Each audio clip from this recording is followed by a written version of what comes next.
Hello there everybody, and welcome to another Transformers TCG deck profile. Anthony joining you once again, and I'm actually only going to be here for a few more seconds, as today's video is going to be Naga covering his first place Fort Max deck from the recent Encounter 5 that has now wrapped up. Naga took home the crown for Encounter 5 in a finals that I think has become an instant classic, essentially. And if you want to watch that, there will be a link to the live channel down in the description, and there's an Encounter 5 playlist where you can find that. But Naga wanted to do a deck profile on his Fort Max deck, and he has recorded the entire profile, which is like 50 minutes, so might want to get yourself some popcorn for this. And yeah, he's going to go through his deck decisions, and I'm just going to sit here and watch this back and just relive the trauma of getting smashed in top 4 by this thing. So, screw you, Naga, for that. Jokes aside, let's just shut up now, and let's see what Naga has to say about this deck. Hey everyone, it's King Naga here, and I'm bringing you a deck profile from Bayformers Encounter 5. Now, if you're not too sure what Bayformers is, it's a community group that makes their own custom set, and they host competitive and casual events, yeah, so they hold a whole bunch of events, and they're pretty fun events, so if you're looking for some Transformers action, definitely give them a look on the Discord, etc. Now, the Encounter 5 was the recent tournament they just did, and luckily I was managed to take the victory out with this deck that's on the table right here, with Fort Max. Now, I love Fort Max, he was great in this event, and yeah, before we carry on to the thing, I'll just say some of the restrictions and stuff that was put in place. So there was a couple bans, I won't say too much on those, but mostly it was the standard Watsy stuff. There was no Daring Escape as well, there was no Sergeant Springer. It was Titan Master 1, so you could only play one character in your team that had the Titan Master trait. Now, luckily for this, Cerebros is only ranged, he doesn't actually have that Titan Master trait, so this means Fort Max was legal, so that was quite pleased with that. And on top of that, you could not play Kreb, Grax, or Briscoe. So the Decepticon health heads were also banned, and it actually did shake things quite up a lot. So we did see a wide range of different things. So my opponent at the very end in the top 2 was Ozzy, and he played a Soundwave from the Soundwave vs Blaster, and with Fangry and Parsec. Now, stuff like that would, unfortunately, even including Fort Max, would have a tough time getting all the way through near the end with that Quake and 3-head, you know, sort of dealio. But yeah, so those were restrictions. That was sort of the event and stuff. So you'll see some BFA cards in here, and some Turbo Revving Old Punk cards in here, and I'll explain what those do when they come up. But yeah, first off, we're gonna just dive in and talk about the main body component, or the Phase 1, as I like to call it, Fortress Maximus. So, Fort Max himself is an 8/15/2 in both modes, and he is also a Titan and ranged in both modes as well. When he's in alt mode, this does, when this defends and you flip at least white and blue, do 1 damage to the attacker. Now, this is a great ability. There was so many times where I went through and I actually got Parsec or a couple other characters that attacked in and with 1 HP and just killed them before they did attack damage. It's so crucial. It's very crucial against Fort Max, especially because Parsec was the main one that this would happen to. Parsec would come in, you know, sometimes even without like a weapon or action, and he'd still be putting like 3 or 4 damage on me in a black-orange list. So yeah, it was great to have that happen as well. When we flip him over to his bot mode, it becomes even more scary really here. So 8/15/2 again. When this attacks and you flip at least orange-black, do 2 damage to each enemy. Flip this to alt mode after the battle. So you're swinging, if you hit that trigger, you flip back down, so you're on the defense mode and you're pinging back. So you're really doing a massive amount of damage with this guy, right? as you'll notice that you'll need about 4 different colors to run this, and I did have that, and it's done very nicely as well. But yeah, definitely during the event, especially because Turbo Revving Old Pumps made a Devastator stratagem that gives all the Constructicons +2 health and lets you draw a card when they flip to bot mode as well. So that's quite a great stratagem for them. But when versing Fort Max, if he hits this ability, you do 2 damage to all of them. You kind of negate that stratagem's bonus health sort of thing, and you're like netting 12 damage right there if they try to go on to good old Devastator. Yeah, so there's not much more to really discuss. All the interesting stuff happens when you get into the second phase and you go into Cerebros. Now, Cerebros is a 6/8/1, so not the best. Almost forgot. You will be getting Bold 1 and Tough 1 on Fort Max, so that's the best thing about this, is you'll most likely hit these triggers. Almost forgot about that.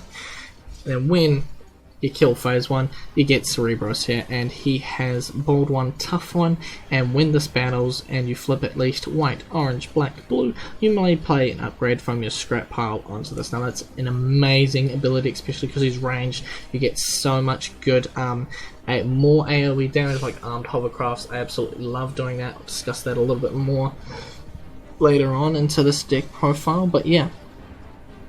For sure, he was stunning. This is where the game really sort of begins for Fort Max. Fort Max's main mode, phase 1, as really just pushes the damage up. Really, doing the 2 damage across the board and stuff like that, and then you're flipping back, and then as you're defending, you throw out another 1. To most of the characters sometimes is insane. Like the amount of ping damage, and plus you're attacking for 8. That's a strong base. And then when you get to Cerebros is where the fun defensive or aggressive stuff happens. So I'll talk about the head that's going on Cerebros because it's important. So Flintlock, he is a 4/4/0 and he is tough 3. Unfortunately he's melee, which comes up to a couple of the cards later on, but I mean I'm not really. When I get to this point, Armed Hovercraft, if I'm at this point already, it should be near the end of the game, and Flintlock should be able to do what he needs to do. Anyway, so the tough 3 on Cerebros is amazing, right? If you're trying to hit this trigger down the bottom here to pull on your good upgrades, so your good utilities, so like my energy packs, because it's 4 stars here, 7 stars here, exactly 11, so you can pull in energy packs and stuff like that, put them in the utility slot, increase durabilities, Medic's protective field and stuff like that, really keep this guy alive. So when you're flipping your 2 base and then you've got tough 4, you're flipping 6 cards, and if you flip a white, you're gonna flip 8. Like, it's very hard to miss this trigger. The unfortunate thing is if someone belligerents you, right? Yeah, I wasn't too much of a fan of getting belligerents. Happened a couple times in the tournament, but still managed to go all the way through. So it is not like the complete utter doom of Fort Max is getting played a belligerents on. So yeah, so that's basically Fort Max, the character himself. I'll talk briefly about the sideboard character, which is Emissary. Now, Emissary is a 4/4/0 as well, with ranged in this mode. He has focus 2, and then in the head mode he has focus 2 as well. This was in the sideboard. I never sided into Emissary, right? The only things that you can really sideboard into a Fort Max list is different heads for different situations if you need them, but most of the time Flintlock was amazing, right? I'm playing a more blue slanted list, so Flintlock would go and defend lots with Cerebros on him, pull the triggers, pull on the annoying upgrades that, and stuff like that, and keep that game going on as long as possible, still being able to dish out the damage. So Emissary wasn't really needed. He's very good because obviously the thing is, when you kind of shuffle your deck together and then you start to defend, you've got nothing in the scrap pile, it becomes really hard for you, right? So having focus means you can put the cards in the scrap sort of thing, so it's really good with Cerebros, but in the end, I found Flintlock was just a lot better anyway. So we'll just go ahead and put him back under here.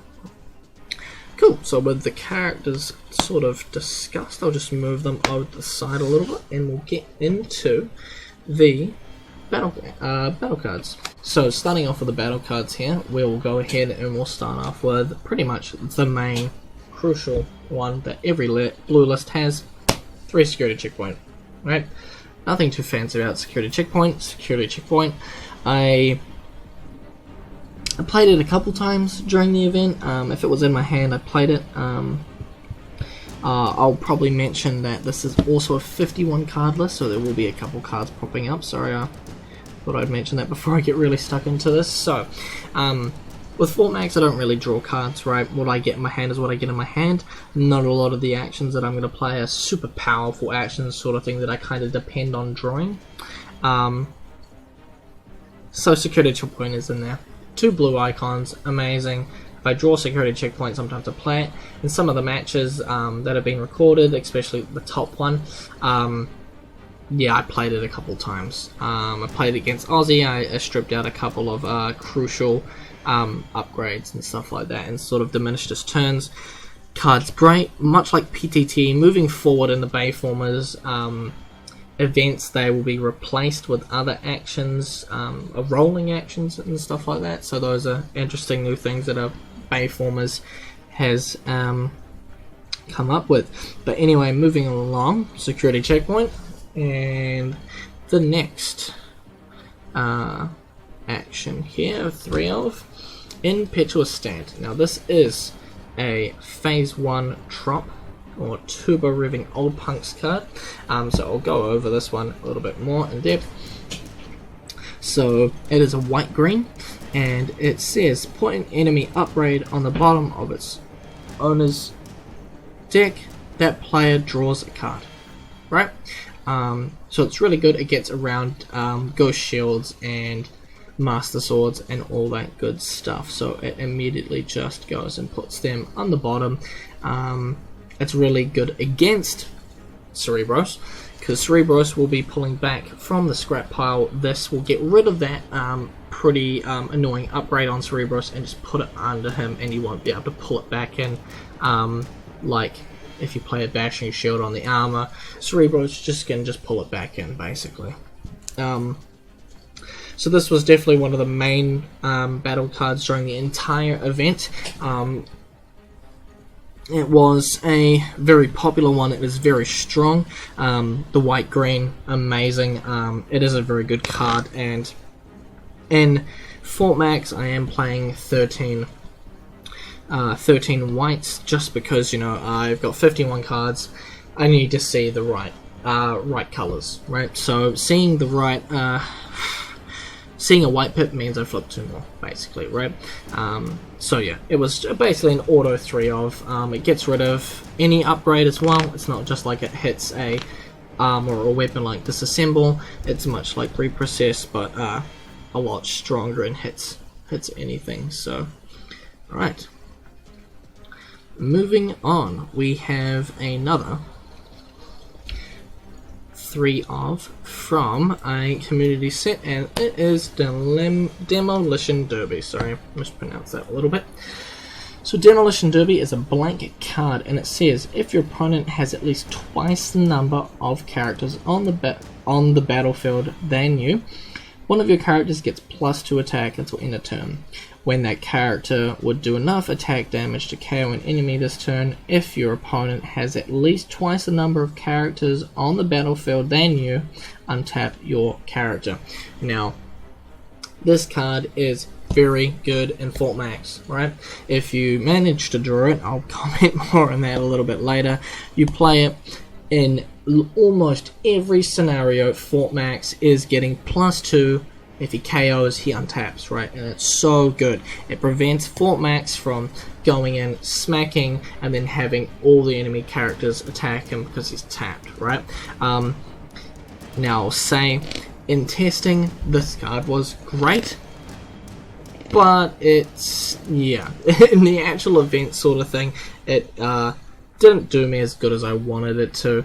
Most of the time when I was going through, I was just siding it out for another blue to keep the icons in there, because having a blank icon is not really great when you're playing Fort Max. You do want to try and see as much of those colors as you physically can. So yeah, it is a great card. The issue is I'm playing 51 cards, and you kind of need to, because you need to slow down that shuffle for when you shuffle before you try to trigger a Cerebros, because you want this to trigger as much as you can. Because when you swing in with Fort Max, you're going to be flipping maybe 3 to 5 cards, and then every single opponent's attack is going to be 3 to 5 again, if you don't have Tough or Bold or anything like that, right? Or additional Tough or Bold. So you're going to get about halfway through. I mean, if you're playing a regular standard 40 card deck, you'd be very close, right? So keeping the card number up, sort of thing, helping this trigger for a Cerebros is important, but it's hard to draw crucial cards. It was great, sometimes it worked. And the final match, I played it, I didn't get the KO with it, and it was more just you know, it fizzed a little bit. So, you know, most people go through and see what they, you know, would change after that, and unfortunately this would definitely be one of the ones I would change. I would probably swap Demolition Derby out for just another blue icon, or another blue-black, or an orange-black sort of thing. So, moving along, we'll just go back into another 3-of. Now these 3-ofs here, mostly just going to be for the icons, so 3 steady shot. This is in here just for, it's blue-black, that's pretty much it. It gives +2 attack, so if you get that on Fort Max, you know, it goes to 10, Cerebros 8. I mean, near the end of the day, at the end of the game, if you need that crucial damage, put it on Flintlock, it goes to 6. I think I did that maybe once. It was good, it got me maybe win the round, I'm pretty sure at that point. But yeah, if you draw it, cool, gives you +2. Most of the time you want to flip it anyway, so it gives you that blue-black. It's basically that there. Moving along, we have another 3-of Precision Fire. Now this card here, very, very good, right? There is a lot of cards that I'm basically only playing just because of the orange-black. Right, so when you're in Fort Max Phase 1 with the main body, and you're attacking out in the mode where you want to hit that orange-black icon combo to do 2 AoE, having just a single card with that combination is great, right? Just being able to swing in, if you flip about 5 cards, maybe with, you know, hit a white, you flip 5 cards, if at least one of them is, like I say, a Precision Fire or something like that, you hit that trigger, right? So that's great. The actual card effect of doing a damage to a particular mode is also good, because most of the time Fort Max is going to be in body mode, right? In the event there was only allowed 1 Titan Master, so most of the time my opponents wouldn't have anything else apart from alt or bot modes, right? So it was very nice to be able to ping particular characters on my enemy's team, and most of the time not hitting my own Fort Max. Moving on, we have yet another 3-of Fight for Possession, right? It's great. It is exactly the same, pretty much purpose as Precision Fire, orange-black, right? I flip this card, and yeah, he triggers. Pretty much it. You need all that sort of stuff for Cerebros as well. It gives them bold too, so when you're trying to attack triggers on some of these things, it's also really good, right? So there's not much more to say about that. What I say, it came up when it came up, I played it when it came up, basically right there. Some of these cards aren't amazing sort of cards, you know. Most of these are just mainly for pips, and that's one to fight for possession, so those definitely help you hit the Fortress Maximus trigger. Now, the last 3-of in the actions is Master of Metallica. Now this card is definitely probably a highlight that should always be a 3-of in a Fort Max deck. Now, I know that for Fort Max and Cerebros, it only gives a black icon actually during battle effects, but when you're triggering the abilities, it gives the orange, black, and blue. Now, it's much like the Precision Fire and Fight for Position. It's the orange, black, immediately triggers the bot mode, the body mode ability of Fortress Maximus. That's great. There was quite a few times when I was going through and flipping cards for most effects, really, and just flopping in one Master Metallica, got it. So it was really good. It was a very standout card, very MVP for hitting the triggers and stuff like that. Also, one thing to really note that's very powerful is Master Metallica with one white pip immediately triggers Cerebros. So getting that on the attack, even with only bold one, pulls the trigger in, and it is great. It is wonderful, completely wonderful. I have to say it was really a standout card in terms of flips. When you're playing all the different colors and stuff like that, it is also great to get to play on any piece of this, because you'll be hitting most of the time +3 to +4, right? You're playing all 5 colors in this list, and most of the time I wouldn't be surprised if you got +5 from Master Metallica, and obviously that is great. Moving on, we have 2 of Espionage, right? So, white pips, obviously key. One thing that I didn't mention yet is green pips with Fort Max. Now, you're obviously not getting a lot of draw. Sometimes you'll get cards that you don't want. Having good green cards that you can play to guarantee sort of consistency playing your Fort Max is excellent, right? So, Espionage definitely helps a lot, getting rid of cards like Belligerence and other impetuous stands and stuff like that was very key, and being able to just drop a security checkpoint or some handheld blasters or other stuff that I didn't need made Espionage great, right? Especially since I'm going to flip through a lot, I'm going to see them a little bit. So these are your most cards that you can sort of trust on, was your green icons. Moving right along, and the last action is just hold the line. 1 copy. It's similar to Espionage. It's a green card. If I need it, I can pull it up when I flip it. I didn't use it terribly much. It wasn't really that great. I mean, there's not a lot of hits. So there was only maximum of obviously 1 Titan Master, and that's what this was mostly used against, because, you know, Kreb, Parsec, Briscoe, etc. could hit high numbers still coming back, and you just hold the line. You limit it to 1 or 2, right? I still wanted to have it in here just as if my hand was completely dead and I flip this, I could pull it in, play it, potentially heal for 1, and stop some damage, right? And it's a good white-green. Right, so that's all the actions done. I'll just move right over to the upgrades. In terms of upgrades, we'll start with the 3 elves, and we'll start with the weapons, sorry. So, first 3 elves. Boom. Handheld blaster. Definitely, you know, auto-include. This is blue list. 2 blue icons. I mean, there's not much more to say about handheld blaster, really. You put it in there. I played it maybe once or twice, actually. It gives you bold 1. Obviously, when you want to flip colors, bold 1's not too bad. Not the worst. You know, mainly in here for pips. And, you know, it's pretty much that one. Not much more to be said about that one. Moving along to the next 3-elf weapon is Unflinching Courage. Now, this is the can't be put on Decepticons sort of thing. Seeing as I'm all the way through Autobots, great, can go on any one of these parts. Gives me bold 2, excellent. Also mostly blue-black. Kind of what sort of thing is. Good pips that I want. If I draw it, I can give someone bold 2. Pretty much it. Maybe hit some more triggers, and that's pretty much it. It's just kind of a different handheld blaster, really. Different pip icon, more bold. Not much more to be said about that one. Now, the last 3 on for the weapons, and this was definitely an MVP card. A very, very powerful card with Cerebros was 3 armed hovercraft. Now, there was so many times, and there was even a point in the final match where pulling an armed hovercraft from Cerebros killed someone before attack damage, right? So, Fort Max can do it in his ult mode. You can ping someone for 1, kill them before combat damage. Same with armed hovercraft with Cerebros. I did it a lot. There was lots of times where also I'd trigger on the defense or on the attack.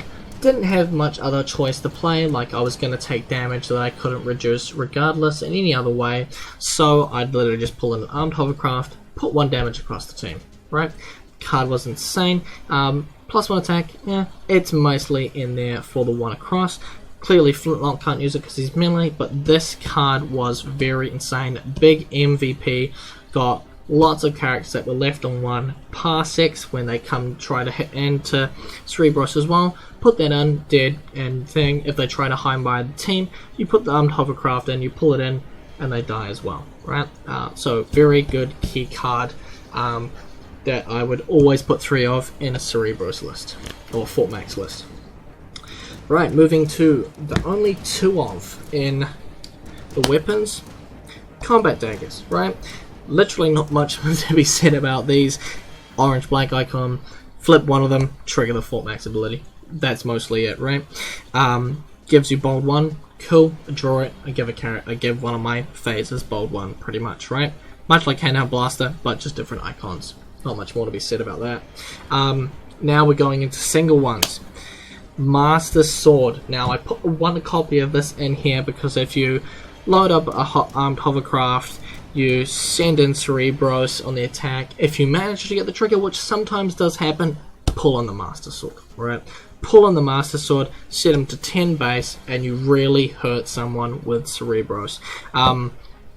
It is insanely good, especially if Fort Max whittles down the enemies a lot with the 2 ping, and then the flipping to bot, and then doing the 1 pings. They're going to be hurt, so the 10 damage is a lot to just punch someone in the face with. There's also another combo with it. With the next one that I'll show you is Paralyzo Box. Now, when you do the Paralyzo Box trigger, it actually gives the physical character the +4. Then if you were to trigger with Cerebros, which I've done sometimes, you bring in the Master Sword overriding, but he still keeps the +4, so he's attacking for 14 base. And this combo was a very strong combo. I managed to pull it off a little, I think once or twice. I did need to have a fight for position or something along those lines to try and give them bold first, to kind of ensure it, because it is hard with only bold 1 because you're only flipping the 3 cards. You do need that 4 color combo, so yeah, at times it would have may have happened, but definitely put it off a couple times. Definitely a strong combo. Paralyzo Box as a whole, a white-green weapon that can just be a grenade launcher if you guess right. Annoyingly, a lot of the times I would say like black icons, because black icons are very common on most cards, or if I'm versing a blue or an orange, I'd go for those. Annoyingly, there was, I'd even say almost half the time that I go to guess for Paralyzo Box, it was a white, right? So those annoyed me. There was a time in the final match, if I guessed white, I would have won the first round. But anyway, Paralyzo Box is good. It's annoying when you guess it wrong, right? But it's great because you can pick it up most of the time with Cerebros and Fort Max, and it just gives you that strong weapon play sort of thing. Carrying on, 1 Sturdy Javelin. Now, I know Cerebros and Fort Max are ranged characters, and this is great for them, but Armed Hovercraft did so much more work, right? If you pull a Sturdy Javelin back in, it doesn't do much. I literally only kept the 1 in there solely for if I was defending.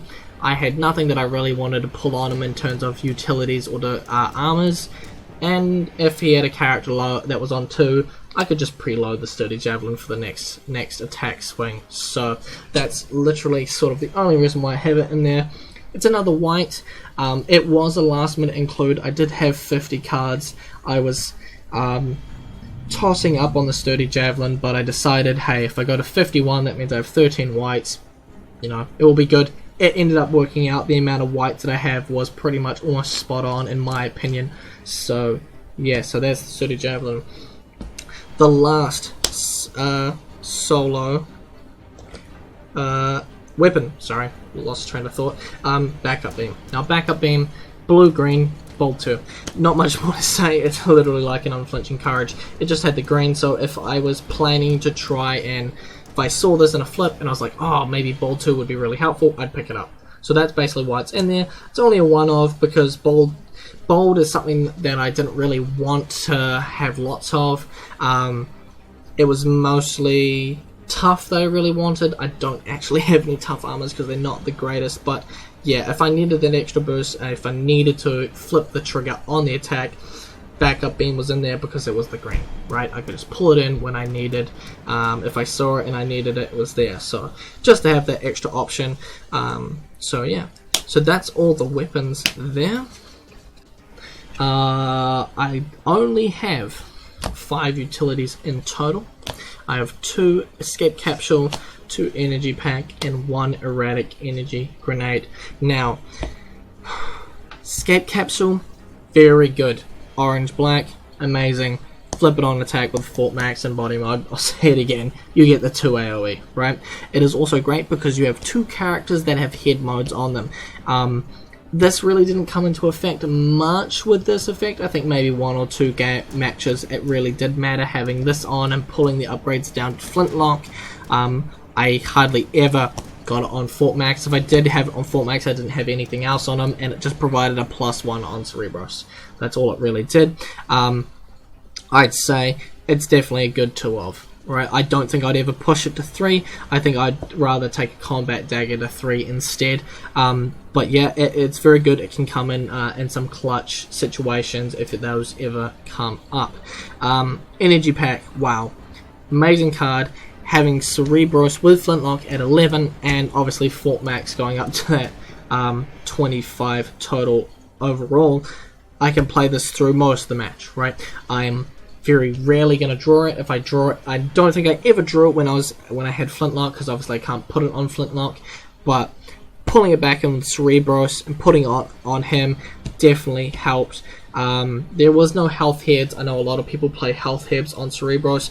I personally, even if they were legal, I would probably still play Flintlock, the tough 3, making it tough 4, triggering almost every single time, apart from obviously shuffling the deck sort of thing. Amazing. It happened pretty much, I'd say 98% of the time. There was probably a couple times where I got lucky, sometimes I got belligeranced, but yeah, amazing card. +4 was an easy 2 of. Orange icon as well. Puts a couple more of those in the blue list as well. Not much more to say about that one. It definitely, I will say it was an impetuous stand target. The annoying thing about that card is the white-green. Pull it in, you just get rid of my energy pack, right? It was very annoying. Luckily I did play 2, so if one was down in there, I'd pull the 1 back sort of thing, and that's how that would kind of go. But yeah, apart from that, there's not much more about that one there.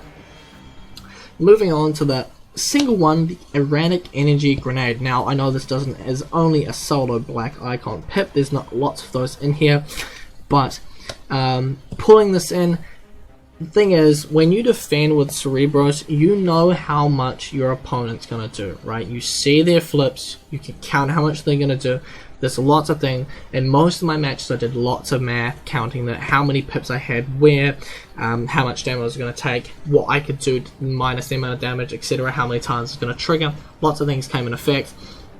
But in saying that, you will know when Cerebros is going to die, right? If there's nothing that you can do for him, pulling on an erratic energy grenade, your opponent then has to forcefully kill him, right? They can't undo that sort of thing. They've already declared the attack.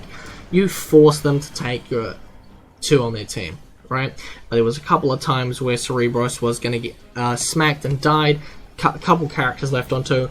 Pulling this in, insane. Really did finish off teams. A nice surprise burst. It is only a 1-off because it doesn't have an extra pip apart from the black icon. Playing more of them, I could say, oh yeah, I'll go 52, play 2 of them, but it wasn't really a crucial card. It only ever comes in situations where Cerebros is going to die and you really want to get that 2 damage on. But yeah, great card, amazing. If you don't want to play it mainboard, I'd say have it in the sideboard. I wanted to play it mainboard so I could always see it, but definitely it's either a sideboard option. I'd say you would not want to leave this out in a Fort Max Cerebros list. Right, so let us move along to the final cards, the armors. So, first off, 3 Force Field, boom. White icons, need them in Fort Max. Pulling them in through a Cerebros trigger, insane, right? Your opponent's gonna have Bold Bajillion hit you for so many pairs, force field. Great. Another card that's very similar to it, I'll talk about them in pairs, is Medic's Protective Field, right? You have an undamaged Cerebros, they're going to attack you with pairs, you know, a bajillion.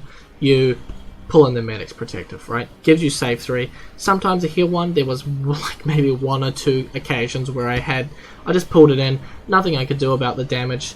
These are the cards I mean by limiting damage. If I was going to take 2 damage on an attack, or something like that, no point pulling in a force field. I don't have a better armor to pull in, don't have a better upgrade. I'll just pull in Medic's Protective and heal 1, right? I basically put that 2 attack damage or something, or if I'm not going to die, there's nothing else I can do, I'll just pull it in anyway, right? I'll heal 1, and then if, you know, Cerebros is up there, you know, if he's just popped out, he's going to get attacked, he's got no damage on him, it's great. Safeguard 3 really did hold in very nicely there, did stop a lot of attacks. I'd say it didn't save me lots and lots of damage, but it did save me damage, and it was crucial in the end. I wouldn't play 3 of, just because, you know, yeah, it was much like Energy Pack, right? Like, you want to see them when you see them, they go into the scrap sort of thing. I would say Force Field is a lot better, because just in case you draw it as such, you can get more use out of playing a Force Field than you could on a Medic's Protective, because Medic's Protective is only good basically when Cerebros is undamaged, really. So that's why I only have 2. Then 2 single cards, a Ghost Shield and Increased Durability. Now, Increased Durability, I believe, is my only other just solo black icon card, along with Erratic Energy Grenade, but it's another energy pack, right? I put it in the armor slot, energy pack, increased durability, +8, Cerebros has 16 health, right? And tough 4. He, at times, pulling those in very early when Cerebros pops out gives you a massive advantage against your opponent. There was a couple of games where I managed to attack Cerebros, pull in energy pack, defend, pull in the increased durability, and then my opponent was like, well, you've got 16 health, you're defending with tough 4, you know, you're flipping lots of cards, and you're blue heavy. It was very hard for them to pierce through. Then after that, it was just pulling in armed hovercrafts and slowly whittling them down. So if you get that pulled off fast enough, it's definitely very scary for your opponent. But yeah, I would maybe take this to a 2 of, because sometimes if it would go Impetuous Stand to the bottom, I don't have another one in there. So it's not much like how Energy Pack, if one gets in there, I have one still in here, I can pull that back, right? So we'll move along to the last card here in the main deck, Ghost Shield. Much like Master Sword, you know, they're good cards, right? I wouldn't say I managed to pull this one off a lot. It was just in there just in case if an opponent's attack got really high and I really wanted to put the damage down. Like, I'm already flipping lots of blues, most likely. It was just basically a safety precaution if my opponent was going to, say, hit me with Bajillion Bold and hit me for like 10 plus. I could pull in the Ghost Shield and really chop that number down. It's also a good combination with Medic's Protective. If you're going to get attacked multiple times, you play the Medic's Protective on your undamaged Cerebros. He gets the +3 Safeguard 3. So he's taking a minimum of 3. Then if your next opponent's character is taking in, you swap it out for the Ghost Shield. One thing I will say is that Ghost Shield and Master Sword do still require a weapon or armor to be in their slot before you can actually attach them. So it was still a pretty good combo. Safeguard 3, and then you go into 4 base defense with tough 4, flipping 6 cards at minimum, right? So it was great. So that's about it for the main board. I'll just quickly go through the sideboard and discuss what we have in there. So you've seen Emissary, so we'll leave him off to the side. So we'll start off with 3 stable cover. Now 3 stable cover, I only pulled this in if my opponent was playing heavy orange-black, right? It's hard to see cards sort of thing. I pulled it in just in case, you know, if my opponent's going to get that. If I draw this, perfect, right? My opponent probably wouldn't expect me really to play Secret Action, so I don't play a lot. I only play 1 Hold the Line in the main board, so Pulling in the stable cover when in the sideboard for the second round could really throw off my opponent if I managed to get it off. I think I managed to get maybe one stable cover off. It was pretty good, you know, negating Pierce. It's a big Pierce meta sort of thing, so it was a really solid card. Sort of linking onto that one is Tetranite Microlining from BFA is another secret action that does similar things. It is a blue icon one. It also reveals when one of your characters defends, and then that character gets +2 defense until end of battle. If it has an armor, reduce the attacker's pierce total by 4 until end of battle, right? So that's great. This is the card that I'd mostly, as soon as game 2 happened, I would automatically side out my Demolition Derbies for this card, right? I just wanted the extra blue icons, which is something that after playing the list through the tournament I realized. But yeah, I just immediately put it in, but in most cases, being able to pull it in, now I will say, flipping this over when Cerebros has no armor on him, does not reduce the pierce by 4. He still gets the 2 defense, but say if you're going to get multiple attacks from your opponent, pulling an armor in first, taking that attack, then flipping this over is pretty good, because you would now have an armor, and then on the second attack you can reduce the pierce by 4, right? Doesn't matter flipping it first at the first attack, because +2 is only for that battle as well. So it's a great card. It did help a little bit in the top 2 match, the top match final. I did manage to pull 2 of these off. It did give me quite a boost of defense that did help me out a little bit. Moving along, we have a Hollow Matter Projector, nothing too special. If I knew my opponent was running a heavy ping deck, like a Quake deck or a Horrible deck, I'd just pull this in the side. I don't have any others in here. Green icon by itself doesn't trigger any of the abilities, so it's not really in the main board. It's only there if I need to pull it in most of the time. Spy Satellite Uplink. This one is in here over Battlefield Scan, because obviously it's an upgrade that I could pull in on defense if I needed to, sort of thing. It's a green, I can play it as such. It also works really well because playing upgrades on my turn is okay compared to playing actions, because most of the upgrades that I want may be in my scrap and I can just pull them back in. So having upgrade plays that are pretty solid still completes those 2 turn actions that I have, sort of those two plays that I have for my turn. As such, I never really sided into it, nor did I side into Hollow Matter Projector. I didn't really need them, but it was just in case there was an annoying Brave or Stealth character, basically, like a Doom Shot or an Apex here existed. 1 Counter Espionage. Not much more to say about this. It's Counter Espionage. Your opponent plays a secret deck, I pull this in. There's an annoying secret my opponent was getting, I'd pull this in. I will say, later on during the Swiss and going into top 8, if my opponent had Belligerent, I'd pull this in just for that, right? I knew that Belligerence kind of screws, you know, destroys this entire thing that I'm here with Flintlock and Cerebros. So pulling in Counter Espionage, they basically have 3 just espionage, 3 ways to pull in a green to get rid of their Belligerence if they have it in their hand, you know. And that's basically all I really ever used it for. I don't believe I ever used it to actually... actually, I lie. In my match against Hawk in the top 4, he was playing an aggro Devastator, and one of his sideboard cards was Energy Conversion Field, and now that's a green icon secret from BFA as well. And what that one does is when if 2 or more of your characters would take attack damage from an opponent's card, you would reveal, and then instead they heal 1, basically. So if he did manage to set it in one of in the second round against Fort Max on his attack, because if Fort Max swung back in, the 2 damage would then turn into 1 heal of his team, and he wouldn't take the 2, right? So it's very strong. It does negate that thing, especially for Devastator. You do kind of want that. So luckily, that's when I brought in the Counter Espionage. I knew he would sort of side that in. We did obviously have public access to the list and stuff of our opponents, so I knew he was going to side that in, so I brought that in as well. So I did manage to pull that off. He did set it down. I did manage to flip the counter espionage. Now, greens are so easy to flip in this list because you are going to be taking multiple attacks from your opponent's characters, especially Devastator.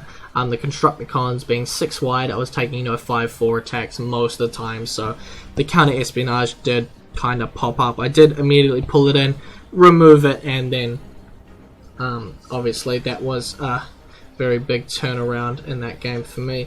Now the last card here, Enforcement Batons. Now this card I would immediately put into the main deck going to 52 cards.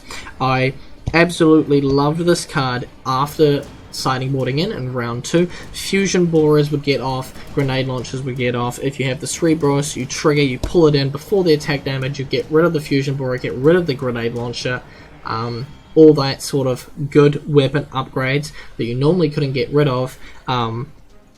You get rid of with the Cerebros Enforcement Batons.